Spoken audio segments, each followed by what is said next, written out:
This is the Greg Bedard Patriots Podcast with Nick Cattles. Happy opening day, Greg. Oh, yeah. Got my sweatshirt on and everything. I see that. I just got the hat. I got the Bruins t-shirt on for the last night's win. What a Wednesday night, by the way. What a Wednesday night. The Celtics beat OKC by 10. Mm-hmm. They hang 70 in the second half against the Thunder. Then you have the Bruins come back against the Sabres after a terrible 3-minute stretch I thought would lose them the game. They come back. They win in overtime. Pavel Gretzky continues to just hit the back of the net. What is going on with him in March? And then also on top of all that, Toronto wins again, which is just absolutely fantastic for the Bruins' chances of getting Toronto's first-round pick, which right now, if you look at the percentages, would fall between number 5 and 8. I mean, what a Wednesday night. And then now we walk into Thursday, opening day, Garrett Crochet. Do you have a Red Sox prediction season-wise? No, not really. I mean, I will say, since, this is sort of an episode where we're just sort of like screwing around, like before, news picks back up in Phoenix next week. But so last night I was kind of got back from one of my kids' games, and I got this new thing, and I got to say, Joe Shad, the Palm Beach Post Dolphins writer, turned me on to this thing where it's basically like this. I forget exactly what it's called, but it's this 4-way switcher. So basically, like, if you have 4 HDMI inputs, like, you put it into this thing, and you can do 4 screens, you can do 1 big one and 3 little ones. Like, it's really cool. So last night I got it fired up, and at one point I had the Bruins, I had the Celtics, I had the Yankees. That was about the one bad thing about last night. And then, of course, because I'm addicted to it, I had NCAA softball in the lower right corner. Number 1 Texas almost got upset by Texas State last night. So that was, except they got doubled off of second. Texas State had the game tying run on second base with 1 out, and they got doubled off to end the game. So it was, so I got to say, like, this 4-way switcher thing is like, a life changer for me. And of course, you didn't even mention, we have the NCAA tournament picks back up. Yep. We have NCAA hockey regionals. Providence, I think, is on at 5. So yeah, my 4-way switcher is going to be working overtime this weekend. So kind of excited for that. But the Red Sox, like, I think they're going to be good. I mean, I really liked, of course, what everybody did in the WBC. And I think Roman Anthony's a golden god. I think the pitching staff's going to be really good. I don't care what they did in spring training. Didn't even pay attention to spring training. Remember when we used to be, like, obsessed about spring training? Yeah, we were obsessed about Truck Day, for the love of God. Yeah, seriously. But my only question with this team, and I got this question on BST or early edition. I think it was last week I was on, and like, Phil asked a question about, like, are you bought in on the Red Sox? And I'm like, I still can't get bought in. I will be bought in when this ownership invests in a big bat. Like, that's what this team's missing, between Mookie and Devers, and, like, just to, not go get that big bat. I mean, if they do it at the trade deadline finally this year, and you can see that the team, like, the pitching's good, everything's good, they just need a big bat. If they go out and get that big bat, whoever that is, then I'll be bought back in. But until I'm holding back. Ownership's not fully investing in this team, so I'm not fully investing in this team. But I think the Red Sox will make the playoffs. They might win a round this year, but that's sort of where I see them. Literally and figuratively, I'm invested. I dropped $150 the other day on MLB.TV via ESPN Unlimited so I could get all the games. 91 wins. I'm at 91 wins right now. I think their infield defense is going to be better if they can stay healthy. Huge question, right? Marcelo Meyer, who is not starting on opening day because there's a lefty on the mound, but Marcelo Meyer at second, Trevor Story at short. They've got to stay healthy. I do think they could get a little bit more pop than people expect. I do expect Wilson Contreras to have better power numbers at Fenway because of his lift rate, and he pulls the baseball. I wouldn't be shocked if he's at 25 to 30 this year if he stays healthy. Of course, that's the caveat with everybody. Wilyer Abreu looked like a freaking tank in the WBC. I mean, my goodness, was he awesome for Venezuela. I would not be shocked if Abreu starts touching near 30 home runs this year. So I think those two guys, if Anthony could stay healthy and give you 155, you should get a boost from his bat as well. I would not disagree, though, with the whole big bopper thing. Of course, Breslow came out and said that's what the number one priority was this offseason, and they did not get that done. Their bench concerns me. They have like no power on their bench whatsoever. Yoshida is not a power guy. IKF is not a power guy. So Connor Wong was like 1 for 1,000 in spring training after sucking last year. I don't know how long he lasts as the backup catcher, but the outfield is really good. Of course, you got an extra guy. I would guess Jarren Duran's going to DH an awful lot this year. And, Cedane Rafaela, obviously unbelievable defensively in center. But their rotation, I agree with you. I know Suarez had a pretty difficult, to put it lightly, spring training, but it's spring training. And that rotation, that front four of, Crochet, Suarez, Gray, and Bayo is as good as any in baseball. And then you look at the fifth spot, and I give them credit to bring in, Connolly early to start the season. Yep. And I know Chris Cotillo from Mass Live, who does a great job, kind of pushed back on the narrative, quote unquote, that Connolly early beat Johan Oviedo for that fifth spot. I don't really get Chris's point. I know they wanted to bring like 2 starters to try to manage the innings for Suarez and maybe even Bayo. And that was kind of what Chris was saying. But that's what happened. I mean, Connolly early beat out Johan Oviedo. That might change in 2 weeks, a month. I don't know. But right now, if Connolly early doesn't have like a 1.59 ERA in spring training, then he's not getting that fifth spot. So you have to get, I feel like, I don't think Chris was trying to, I don't think it was his intent to kind of drag early or not give him enough credit. But I think that's what happens when you say, well, it's not really him beating out Oviedo. No, he beat him out for the fifth spot to start the season. That's what happened. That's what's happening. He outpitched Oviedo in spring. And their bullpen, of course, you've got Chapman and Whitlock and Slayton for the late innings. I do think it's a little soft after that. Weissert gives me a heart attack every time he's on the mound, even though he somehow is successful more than not. And he had a big WBC for Italy in high leverage situations. But I do think there's a little softness in that bullpen. So, the Greg Bedard Red Sox podcast with Nick Cattles just broke out. Hopefully all of you enjoyed that. By the way, one more note. There was a silver lining to the Yankees last night, which is Aaron Judge's golden sombrero. He officially became the first reigning MVP to post a golden sombrero in a season opener. So, and that's on the heels of another epic choke job from him in the WBC. All right. We are part of the CLNS Media Network. Subscribe to the podcast, like and leave a review. If you're watching on CLNS, hit that like button. Subscribe to the Patriots Press Pass YouTube channel. Also, please make sure to turn on your notifications so you know the instant a new video drops. And this episode is brought to you by PrizePicks, largest daily fantasy sports platform in North America. Download the app today. Use code CLNS to get $50 in lineups after you play your first $5 lineup. All right, let's talk football. There was a story that came out this morning, Greg. Tom Brady told CNBC that he actually asked the NFL about its rules pertaining to active players holding ownership stakes. This is obvious that Brady would ask that question because at least the idea was being entertained that he would play for the Raiders, possibly, maybe. Before I get to the serious question, I want to ask you, and let me put this out there first because I know this is going to anger many Patriots fans. I love, respect, appreciate, and am incredibly grateful for what Brady and Bill Belichick did for New England, did for the Patriots.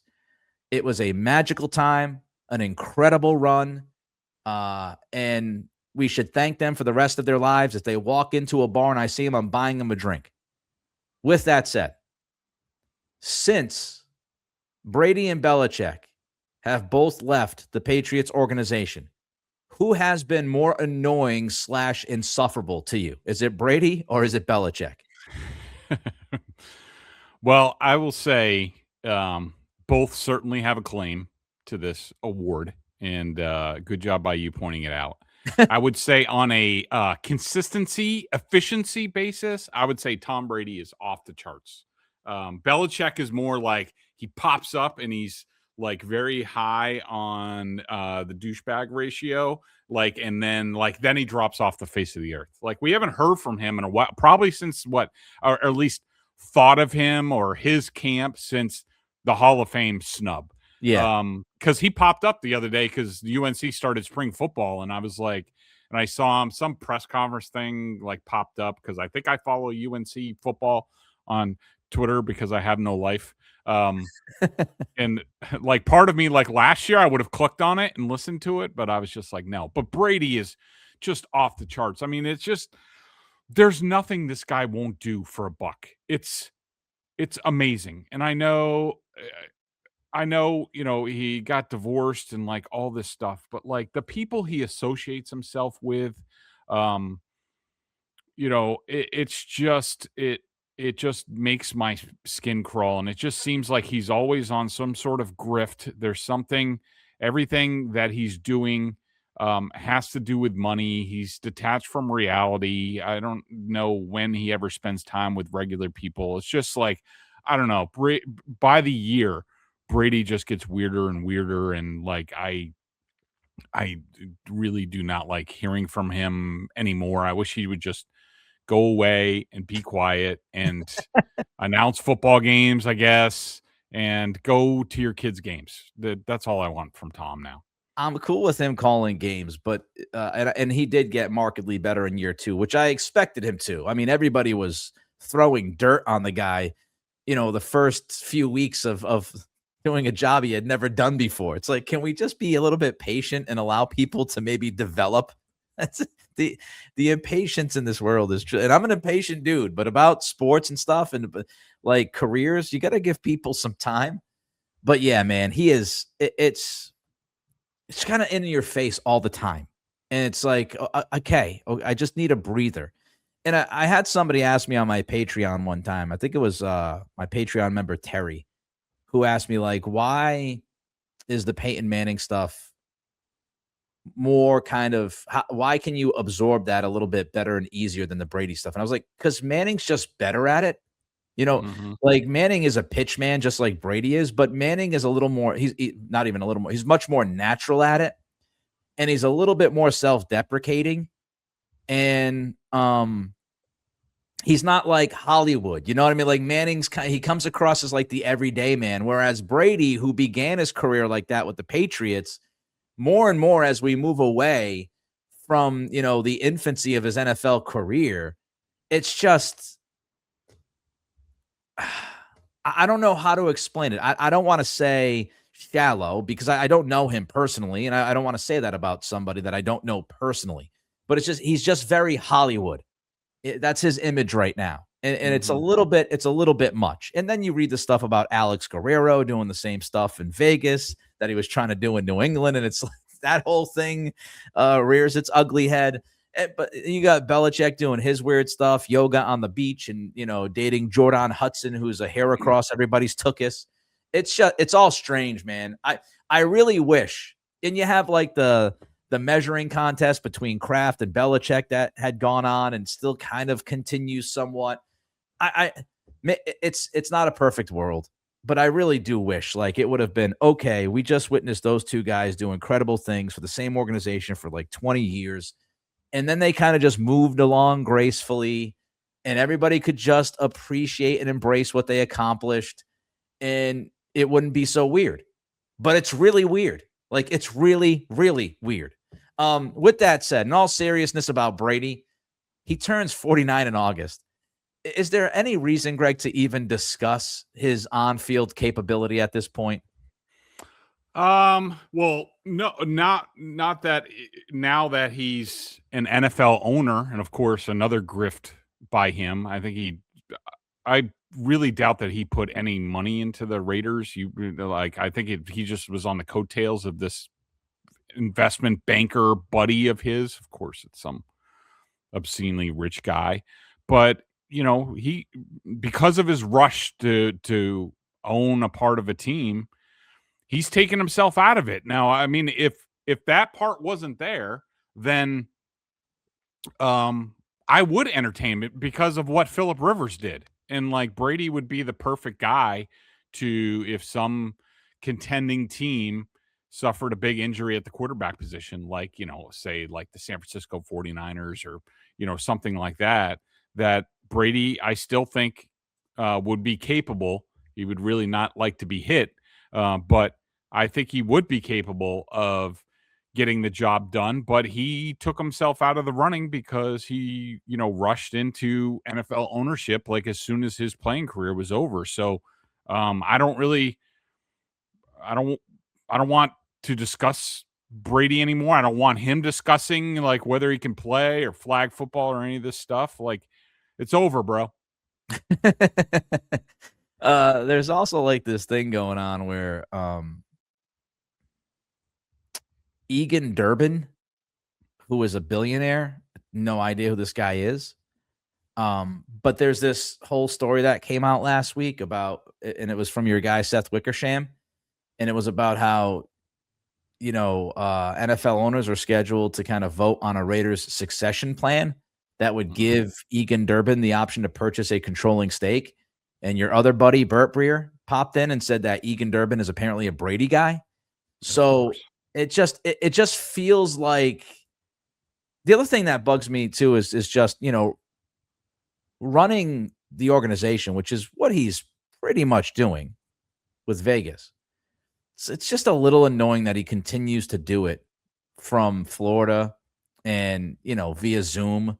And now his guy, his billionaire buddy, apparently might be getting more of a controlling stake. So that's not going to get any better. It's just, I don't know, man. It's a little bit high up on the mountain for me. All right, let's change something now. I was going to ask you about broadcasters involved with the franchise, but let's just jump to something else. So a few things that are of note here regarding Christian Gonzalez, Greg, and I guess we would say inevitable negotiation, or maybe even there's been a negotiation that started. So this week we found out, of course, Jackson Smith and Jigba gets paid a bunch of money. He gets the bag. Congratulations to JSN. And then Henry McKenna does a good job at Fox. He came out and said that at the Combine, the Patriots and Gonzalez had preliminary conversations, I believe is how he put it, about a contract extension. And then interestingly enough, last night, a little bit of gasoline on the fire from Gonzalez himself. I don't know if you saw this, Greg, but he was at the Celtics game and he was on the floor. Nice seats. Wouldn't expect anything less. By the way, Hunter Henry was there as well last night, but nobody gave him any love. But Gonzalez was there. And when they put him up on the big Tron, the big video board, he was, egging the crowd on and, doing the whole hands up thing. But then the final thing he did was 2 money signs to the camera. Now, he might have been talking about the Celtics being money. He might have been talking about how much money he didn't pay for the seats that he was sitting in. But obviously, Gonzalez, everybody knows this is a story during this offseason. And when he's there and he's put there in the public spotlight, he does the money thing, kind of like the Johnny Manziel kind of thing. My question to you is, how much urgency, if you were the Patriots, how much urgency would you have to get this deal done as soon as possible? It's a good question. And right now I'm watching the video. I missed the money thing, but anyways, I just want to look at Christian Gonzalez's contract. So was JSN in the same draft? Yes. Yep. Okay, he was in the same draft. So they have him 2026. They have the 5th-year option that they can activate by May 1st, which I think would pay him around 19 million. I would expect them to do that. Now, people have to keep in mind, like any extension that that they reach with Christian Gonzalez, if they do that, and I'm just trying to look at so let's see. I'm looking at JSN's contract extension. So he is getting a big pop, just to give people reference.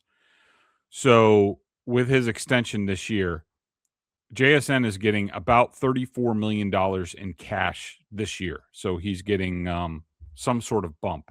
And then his cash the next couple of years is about $9 million in 27, about $20 million in 28, and then it goes up to like 30s when they'll probably renegotiate that deal.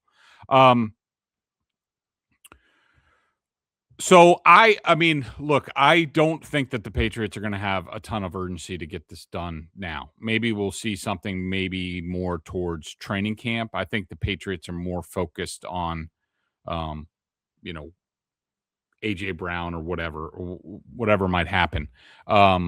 So Gonzalez's contract, basically they would give him a signing bonus, and then they would incorporate what he's being paid this year. And also 27, I would expect them at some point to do the 5th year option. And then that becomes basically like his salary for 27. And then you get into like a lot of new money after that. He'll get so basically the contract stays intact as it is. He's going to get a big boost as far as a signing bonus. We'll see how the Patriots do that, how they might try to spread that out. But, again, I'm sort of indifferent with Christian Gonzalez. I mean, if as long as he's not, Johnny Manziel and money bags and all this stuff, because I'm sorry, like I think he's uber talented. I do. And like his first pass breakup in the Super Bowl was sensational. The full layout one. The other ones, I put mostly on Sam Darnold. Gonzalez actually should have given up 2 touchdowns in that Super Bowl, but just because Darnold was bad, he did not. And also some, pressure up front from the Patriots. I'm fine with whatever direction the Patriots choose. If they choose to extend Christian Gonzalez, I'm fine with it because he does have that potential. I'm also fine with it if they say, you know what, that's not where in this scheme, that's not where we're going to put money. And it's not where we ever really put money in this scheme with Mike Vrabel, whether it's Tennessee or here. And they say, we're going to trade Christian Gonzalez. I would be fine with that. If my gut instinct is, I do think that Vrabel wants to see more from Christian Gonzalez before he fully invests. And we talked about it during the season. I don't think that they were in a good place for a while. Vrabel's basically admitted that in interviews since then, about how they had to do a lot of talking, and he stepped up. He finally stepped up physically. I think it was the Baltimore game. He tackles Derrick Henry in the open field, which was great. But I still think, as far as physical toughness, remember he had the soft tissue thing. Vrabel does not like soft tissue stuff, dragged on in training camp. I think like Gonzalez has done a lot of work. I don't know if he's quite there yet for Vrabel to fully invest. So I would, if I were Vrabel and the Patriots, I'm taking this into training camp to see how Christian Gonzalez comes back, where he is physically, all that stuff before I finally sign off on him. I think Vrabel's still a little bit leery of Christian Gonzalez, but I think he's hopeful that it works out. So first, I should mention the Patriots have until May 1st to pick up that 5th year option. So we will know within the next month or so if they decide to pick up that 5th year, and I would imagine that they will. Well, that doesn't, of course, guarantee they'll keep Gonzalez for that 5th year, but I would imagine they'll pick up that option because he is a top 4 or 5 corner in football, in my estimation. Another thing we have to keep in mind is Sauce Gardner. If you want to look at the Sauce Gardner comparison, Gardner signed his contract in July of last year. So it was, I just looked it up, it was July 15th when Sauce Gardner agreed to terms on an extension. So it doesn't have to get done right now. With that said, I do think there's a few things we got to keep an eye on. Obviously, for me, I would say no brainer. I'm signing Gonzalez to an extension. But I also don't know the inner workings of Gonzalez. I don't know his personality. I don't know him personally. I don't know if anything is said behind closed doors. I don't know any of that. Just strictly football player, I am keeping him. And I think it's a no-brainer. It's an elite position in the league. He is an elite talent at that elite position, premier position. And I just think you're at a point here where you got to keep your best players. The idea of a draft and development program is that you draft a guy, you develop the guy, and if he becomes one of the best players at a premier position, you sign the guy to an extension. So there's no guarantee, especially with Carlton Davis getting closer to 30. There's no guarantee that if you decide to trade Christian Gonzalez, that you're going to end up with somebody who's better than Christian Gonzalez, via the draft or elsewhere. So I'm keeping my best players. I think it's weird that people would even, contemplate it, honestly. Like, you just went to the Super Bowl this last year. Keep your young best players. So I have zero interest in trading Christian Gonzalez, 0.0. But I do wonder, I'm not going to go too crazy about the money, symbol or whatever that he gave. But you do wonder, because I don't know him personally, the longer you go, the closer to camp you get. Does it get contentious? Does he end up saying something that we don't really know? And so I'd keep that in the back of my mind. And I would also, if I'm the Patriots, I would also just say, reputation-wise, if you're in on this dude, then just get it done. Get it. Dragging your feet or waiting or haggling, or if any of that is going on, to me is kind of unnecessary. If you're into the dude and you think he's the guy and you want to keep him, then, get a deal done as soon as you can, because then the reputation around the league is the Patriots take care of their business. They take care of their own. They're willing to pay their own. And I do think that helps the program overall if you do that. I mean, that's fair. And, I've heard others basically say this as well. Like, like Felger's, big, if like, don't dick around on the contract. If you're going to do that, just trade him. And I would push back against that a little bit, because and I don't really care about like hurt feelings and whatever. And if he's going to be a problem, like, you're either a professional or you're not. And, the bottom line is Christian Gonzalez can get all huffy and puffy if he doesn't get what he wants from the Patriots, or, they're not just tripping over themselves to give him exactly what he wants and make him like the highest paid cornerback in the league, which I would have a little difficulty doing. But I certainly have no problem paying him in the top 5 at this point in time. But the bottom line is Christian Gonzalez needs to play football to get paid by anybody. And so I don't really care. I mean, if his agents are drawing a hard line, and I think I heard that he has the same representation that Devin Witherspoon has of the Seahawks. So those guys are both going to be they're going to be played against each other. Witherspoon, I think, has a better claim to be the top paid cornerback in the league. So, whatever. Gonzalez, and remember, so you have the 5th-year option, and the Patriots also have the option of franchising Gonzalez. And that would be, I want to say 28. Yeah. So 26, he would play out. 27 would be the 5th-year option. 28 would be the franchise tag, which all of that is incorporated. It will be incorporated in the Patriots offer. And that's sort of the baseline for negotiations. And look, that's a tool that the Patriots have, and they can use it. And if Christian doesn't like it, if his representatives don't like it and throw a hissy fit, then, that might lead to a decision by the Patriots. But I'm just not giving in to him. If he wants it early, and this is early, and getting $30 million signing bonus is early, then I do think he needs to give a little bit back to the team. And so I'm trying to remain neutral a bit on this. Yeah, I don't agree with Felger where, like, if you don't give him a contract now, then trade him. That's a bit much. So I would disagree with that notion. And I'm not saying give in and give him everything that he wants. It's a negotiation. But if you're haggling over every dollar, don't drag it on to drag it on. Like, don't be haggling over every little detail of the contract. Right. If you ultimately think this dude is a top corner, then pay him like a top corner. and don't get into there's a gray area, right? Like, you don't have to necessarily give in and give them everything, but also don't be a pain in the ass about it. Regarding the representation, I just looked this up. I did not know this, but you mentioned it.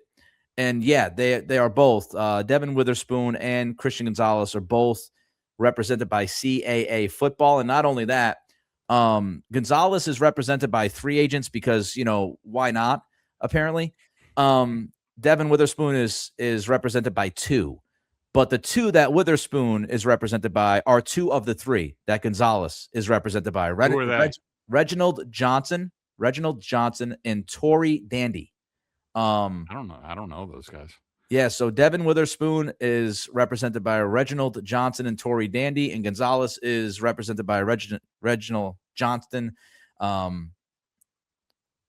This Google search says Reggie. I'll just call him Reggie. I have a problem with that name, apparently, Reginald.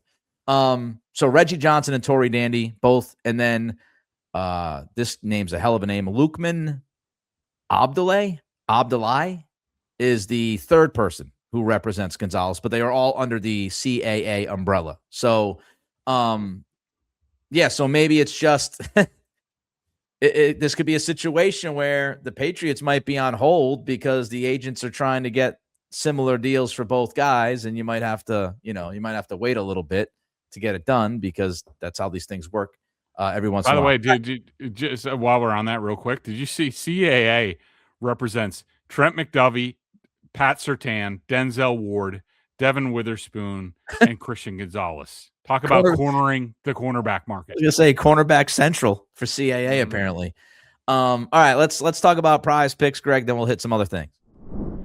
The playoff push is heating up and tournament hoops are here, and there's no better way to cash in if you're right on the high-flying hoops action than PrizePicks, where it always feels good to be right. Every bucket, every dime, every win. By the way, every dime.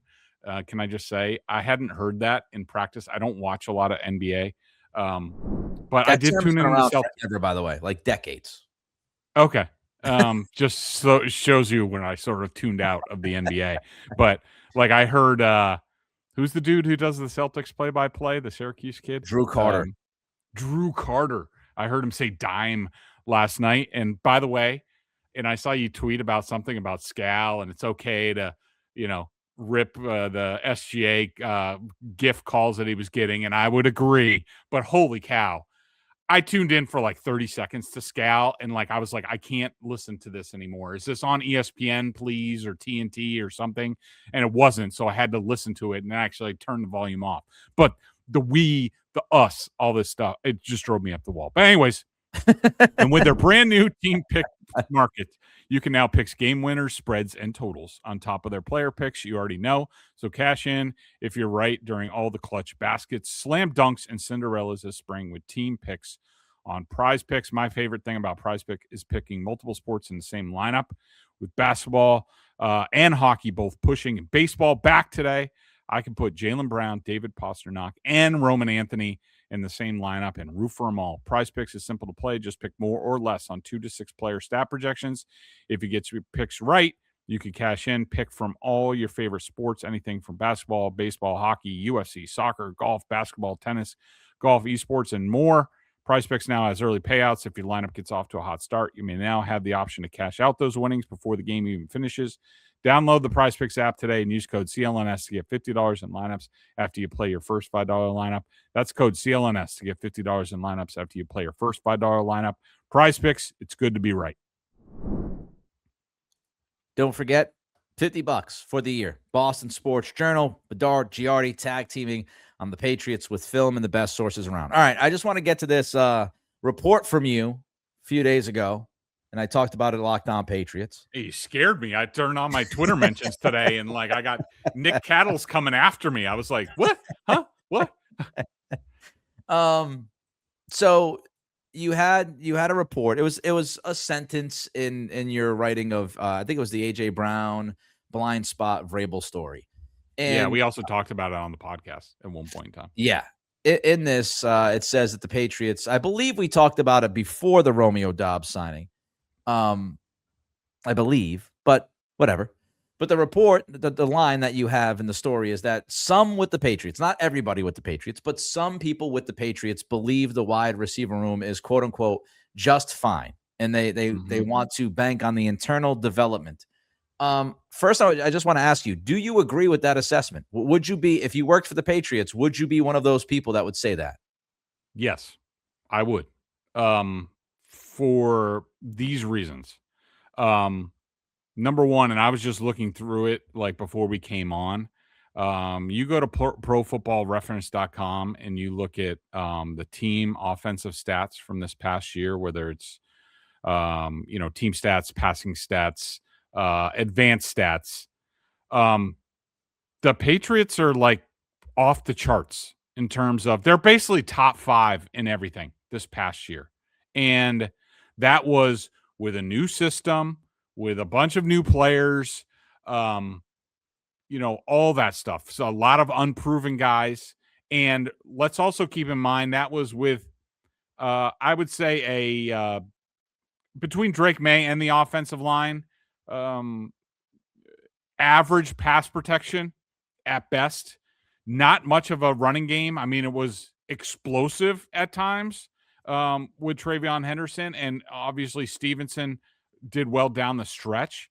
But I think that in terms of personnel and scheme development, like I'm fine where if they went into the season with this right now and everybody's healthy, I'm fine with it. I would rather see what they have, see how the season plays out, and if I have one big move sort of that I can do for the rest of the year, whether that's AJ Brown now or at the trade deadline, I would rather save my big move for the trade deadline, because then I can target exactly where I'm deficient and really make this team better. Because who knows, maybe they get a huge injury at cornerback or edge or someplace else. Hunter Henry goes down for the year, and they don't have much at tight end.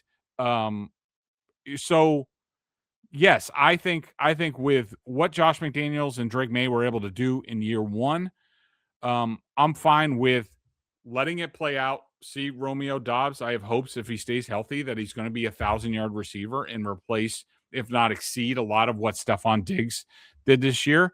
And I think that's just fine. And again, their shortcomings in the postseason, to me, it wasn't about the receivers. It was about pass protection and a lack of running game and respect for the Patriots running game. I think those two things are going to improve. So that means that Drake May and the passing offense are going to improve against better defenses. So for that reason, yes, I am on board with team internal, that they don't need to do anything different right now. I hate your take. I know. So a few things here. I think if you want to look at the overall offense, I think that they'll be better. And you hit on a number of reasons why. I just want to hone in on the wide receiver room. I am not content with treading water in that room. And there's no guarantee that Kyle Williams is going to be any better this year than he was last year. And I hope he will be. I hope he'll be great. I hope Kyle Williams ends up being a number 1 receiver. There's no guarantee. Kayshon Boutte has been very inconsistent, I would say, throughout, the last couple of years. He was off to a great start last year, and his production fell off. Pop Douglas is not a fit for this offense. Efton Chisholm is a nice, 6th receiver. Maybe he improves and becomes a 5th receiver. Zippity-doo. Mac Hollins is going to be 33, I think, in September. What are we doing, Greg? What are we doing? I thought, call me naive, I thought going into an offseason, the point is to get better. And that's at every position that you can get better at. That's in every room. So this is incomplete to me.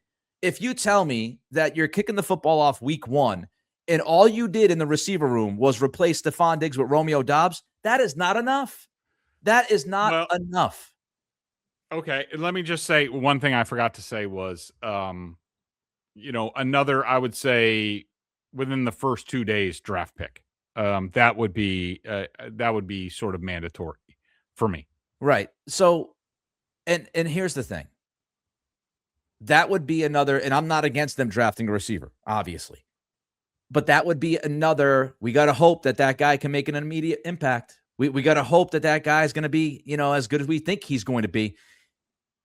And that's why I've been talking about this AJ Brown stuff and other receivers, if you can go out and trade for one, because Drake May deserves a legitimate alpha receiver who has proved it in the NFL.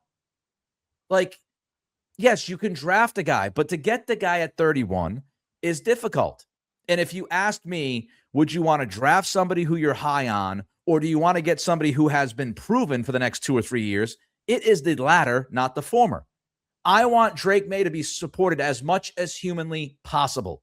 And if you're telling me the wide receiver room is the same, if you add a pick, I'll feel better if that pick is in the first 2 rounds, I guess, because at least you invested in the room more than just swapping Diggs for Dobbs. But, like, let's get real here. You know what I mean? Like, Drake May needs all the support that he can get. So, Hunter Henry's 31, 32 years old. There's no guarantee he's going to be the same player. So at some point, you've got to say, we are going to give this young quarterback a legitimate NFL number 1 guy. And if you have that, and I'm not saying trade the world for AJ Brown, okay, that we all have our boundaries. But, if you have the opportunity to give May somebody like that, you do it. And I don't think looking at this and saying, well, maybe Kayshawn will get a little bit better, and maybe Kyle will get a little bit better. And, we think that Dobbs will give us a little bit more or the same as Diggs. And maybe Mac Hollins has found the fountain of youth, and he'll be as good at 33 as he was at, 32, and he'll get even better. That's a lot of hoping. And I'm not into the hoping thing. Like, if I'm building a roster, I'm not hoping on all internal development and improvement and saying, we hit home runs, because guess what?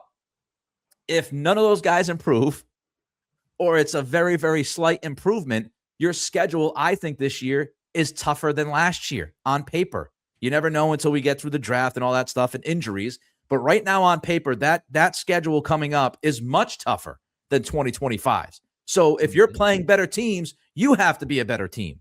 And I just don't think that idea of, Dobbs for Diggs is enough. Not for me. Others could have that opinion. That's fine. Opinions are like buttholes. Everybody has them, and everybody else thinks, everybody else's stinks. But I just, that's how I feel. If I were the Patriots, I say, no, let's try to get Drake May a dude. Can we get him a dude, even if it's for 2 or 3 years, and then we can hopefully draft the next dude? Let's just work on getting him somebody now who he can go into the huddle and go, yep, that's a guy. That's a guy I can throw the football to and can do something great. I'm not gonna totally, fight back against that, because you did. I think it was during Gerard Mayo's year.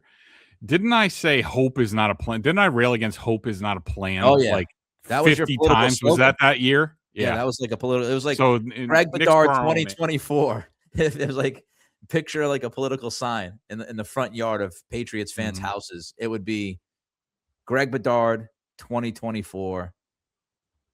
Hope is not a plan. Would have been strong.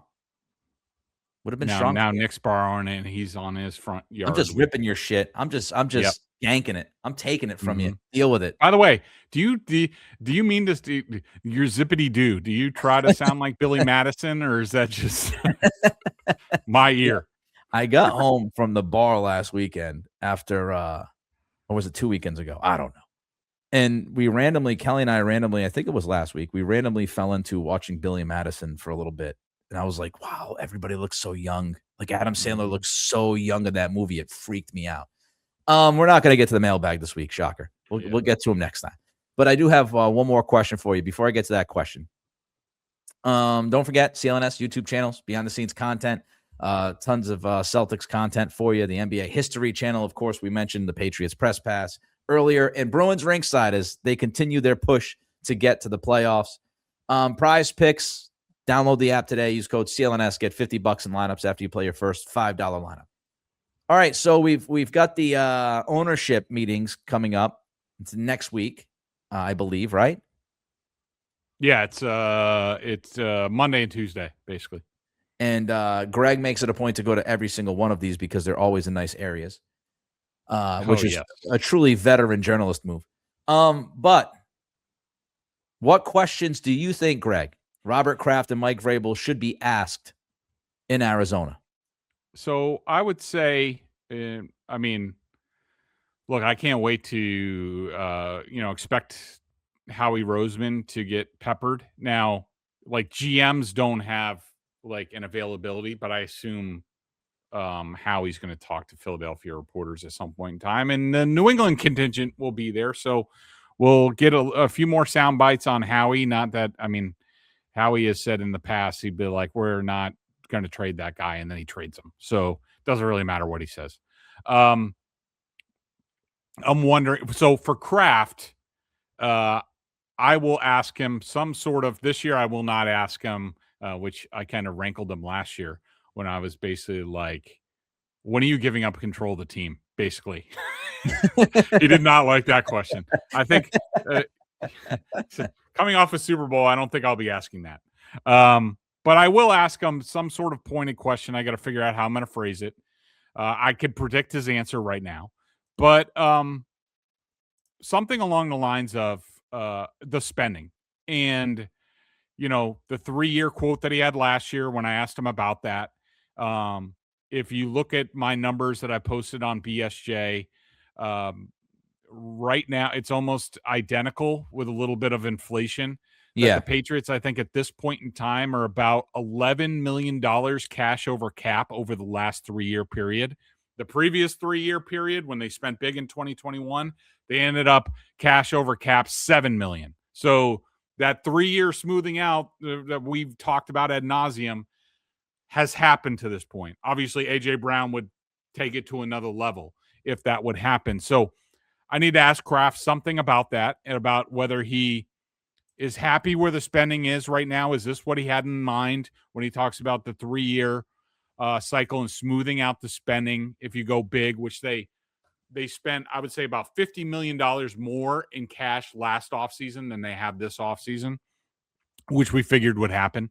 And also sort of corner him on how much more money is there available to the franchise. And I would say with Vrabel, I think some more questions about Gonzalez and how he feels about him. Try to get an indication if he's fully bought in on Gonzalez. And the other thing, I'm interested to get your perspective on this.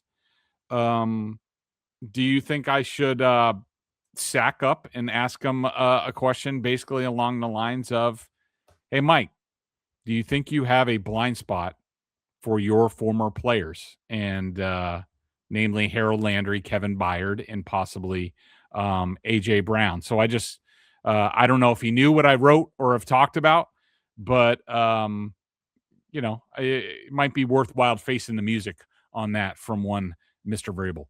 I love if you asked him that. I would love if you stuck out your chest proud as a peacock and dropped that question at him. He'd slap me down. By the way, I disagree with you on that. I don't quite get the whole Landry, Byard, Brown thing. I really don't. I know your buddy Mike Giardi. I was watching his podcast, so All 32, I think it is, and he mentioned how Harold Landry, he didn't like the contract when Landry signed the contract, and then Landry looked good in the first month, and then he got injured, so he told you about the contract. I didn't quite get that from Mike. I didn't quite understand what he meant by that. Like, so you didn't like the contract, but then when he was healthy, he proved that he was worth the contract. And then he got hurt, and it was like, well, I told you about the contract. Well, you can sign any player to a contract. If the player gets hurt, it's going to make the contract look worse. I didn't quite get that. So I think Vrabel was actually proven right by Landry when he was healthy. And anybody can get rolled up on. And the injury thing that, I mean, you got to incorporate that with a player his age. Yeah, but he was healthy. But he was healthy to begin he was healthy until he got rolled up on. It wasn't like a breakdown situation. It wasn't like, oh man, the wear and tear, put him down. It was, he got rolled up on. Like, that can happen to a 22-year-old. It's the nature of the injury. Like, before he got injured, which is a freak accident, I thought he was good, if not really good. I mean, we were all talking about him the first month of the season. So I don't like, if you can predict this guy's going to get rolled up on and he's going to hurt his knee and it needs surgery after the year's over. Yeah, sure. You wouldn't pay him that much money, but you're paying somebody thinking what they're going to do when healthy for you. And I thought he played well. The Kevin Byard thing, to me, he's an upgrade over Jalen Hawkins. So I don't really know why. Maybe not. Well, I mean, I think in totality he is. I know you want to chalk up every single pick he had to just luck last year, which you can do. Deron Harmon Byard, which you can do. I think many. He had 7 interceptions last year, Nick. In the previous 5 years, he had 7 total. It's an outlier. That's the only reason why he was first team All-Pro. I'm not saying it's not an outlier. But what I'm saying is, like, to say like it's all just dumb luck is a bit much. But I will say I've even people internally, when I've sort of, had my questions about Byard, like even people internally have thrown back, well, he was first team All-Pro. Well, I don't want a front office that pays on pass, especially an outlier season. Like, no, tell me what the guy's going to be going forward. And again, I like the Byard signing, and it's just 1 year, $9 million. So if it was like the Landry contract, where it was 2 years of real money, and you're basically like you're tethered to the guy, then I would have an issue. I like the player. I think it'd be fine. Whether he's an upgrade over Hawkins is a debate for me, because I need to see where he's playing in the scheme, and I do think he's a lot slower now and probably not getting any faster. And the other thing I would say about the bias factor in with Vrabel with his guys, I would just say, if Mike Vrabel had no background with AJ Brown, and again, this is a player that he coached for 3 years, he's been in Philly for 4. When Mike Vrabel had him, he made $4 million. He's made like $89 million since. So it's a different player. It could be a different player in terms of how money affects him. I don't know how it does. But if AJ Brown, if Mike Vrabel had no background with AJ Brown, would the Patriots be all in on him? And this is of course hypothetical. We don't know how it's going to finally come out, but multiple first and a third, and paying him $30 million a year. If the Patriots had no background with AJ Brown, who I would say most people in the NFL would say is on the decline, how sharp, I don't know. Would Vrabel and company, the way they're building this and building it, and people, they want younger people and going forward and guys who are going to be part of the core for 2, 3, 4 years, unless they're on like short contracts like Byard, would the Patriots have interest in AJ Brown? I have my doubts. All right, so let me counter that. I wasn't fully done with my Byard thing, but it is what it is. I'll let that one skate. It's fine. Here's how I feel about the AJ Brown stuff. Number one, who else is available? If there were 6 or 7 other dudes and Vrabel was like, nah, I want my guy, I think that point is much better. But the fact is, there aren't a lot of dudes. Again, how difficult has it been for the Patriots to land a guy who they think is a number 1 receiver? They've tried it, 3 or 4 times the last 2 off seasons, and they have swung and missed every single time. The fact is, somebody of the ilk of AJ Brown is not always available. If this was you're walking into a store and you've got 3 guys on the shelf and you pick the guy on the shelf because he's your buddy, and you say, sorry about the other 2 dudes, deuces, that'd be a thing. Would the Patriots be even involved in this conversation if Alec Pierce picked them and didn't return to Indy? No. So it's not like AJ Brown is the guy that they're so focused on and horny after that they can't help themselves but just bend over backwards to please, him and trade for him. The fact is, when you're looking at supply demand, he's one of the only guys that's out there.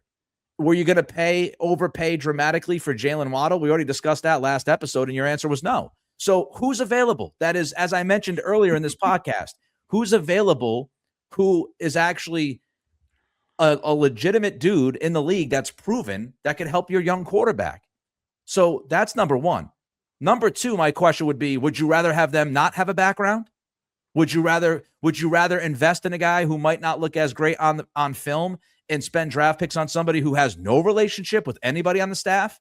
Haven't we credited people for the connection in the network and say, well, they know their guy better than anybody else? Have we not done that consistently for years? I think we have. So why is this different? I'm much more comfortable with the idea of Vrabel knowing A.J. Brown, knowing what makes him tick, knowing him as a player, knowing his competitive level, and saying, yeah, I'm willing to gamble on that guy because I know that dude better than maybe somebody else. And finally, what I would say is, even if A.J. Brown, as you say, Greg, and not everybody agrees with you, but again, you could end up being 100% right. Even if Brown is not the same dude, he's declining, all of that. I would argue that even at 80%, A.J. Brown is better than anybody else you have in that room. And you could argue maybe Romeo Doubs, if he hits if he fulfills that potential, you could maybe argue that. But A.J. Brown at 80% dusts Kayshon Boutte. A.J. Brown at 80% leaves Mac Hollins way behind. We don't even have to talk about Kyle Williams or the other guys. So even at 80%, he makes that room better. And he helps your quarterback a hell of a lot more than if you didn't have that guy. And if you tell me you can find somebody at 31, whether it's Chris Brazel or, Boston Falls or whichever name we want to throw out there, if you think that receiver is going to make more of an impact than A.J. Brown in 26 and 27, then we don't even have the conversation. If you think that, but I'm not sold.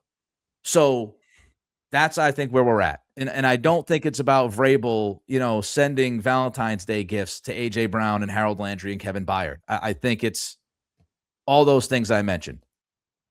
That's my comment. I'll just leave it there. I win, you lose. Just admit it. It's fine. I just wanted to say your description of basically like who the hell else is there, and they like swung and missed, how many times. Just I think we've all had those nights in colleges at the bars where a lot of swings and misses, and then at the end of the night, you're kind of like, "What do you think?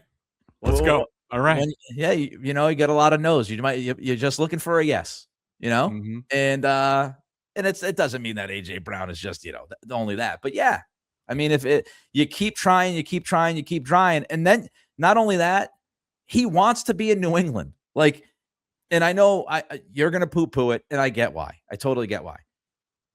But in all honesty, like, this dude was legitimately a Patriots fan. Like, he grew up a Patriots fan. He had a crush on Julian Edelman. He cried when the Patriots didn't draft him. And I do think that matters in this case, because I do think that will give him a little bit of more, I don't know, boost or motivation, along with playing with Vrabel and playing with May and playing for Josh McDaniels. I think all of those things can motivate him. It doesn't mean it's going to, if he's losing it physically, he's losing it physically. That it's not going to be a magic potion. But if the dude if we're talking about, because I know Bert wrote about this and I think others did, some believe, and some in the league believe this, that Brown's play declined not because of like as much physical stuff, but more like, the offense, the quarterback, and that he was just frustrated, especially by the end of the year.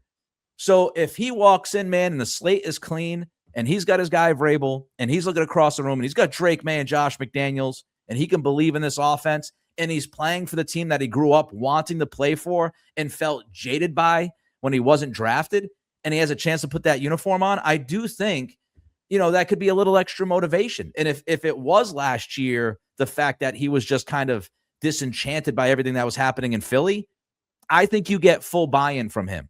And I think that is so critical. If it's not physical, if you get full buy-in, now you're talking about somebody who could give you much more production and maybe look more like the guy he was 2 or 3 years ago. So I do think that stuff matters. All right. I will just say last point, and then we can go. I just, oh my God, the Patriots fan aspect of A.J. Brown. Oh my God. It's already insufferable to me, and I can't, like, the tweets and the Patriots porn and my pants are off and his first oh my God, no. Oh. Serenity now. I win. Greg loses. Everybody have a great weekend. Enjoy yourself. Be well. And we will talk to you soon. Everybody wish Greg well as he flies out to Arizona. And that I'm sure will kind of screw around with our schedule next week, by the way, because Greg, I think you said you're flying back on Tuesday. So we'll probably be sometime in the middle of next week. But we will certainly catch up with all of you, and we'll talk to you soon. Go Red Sox. By the time I get to Arizona, we'll PE for you.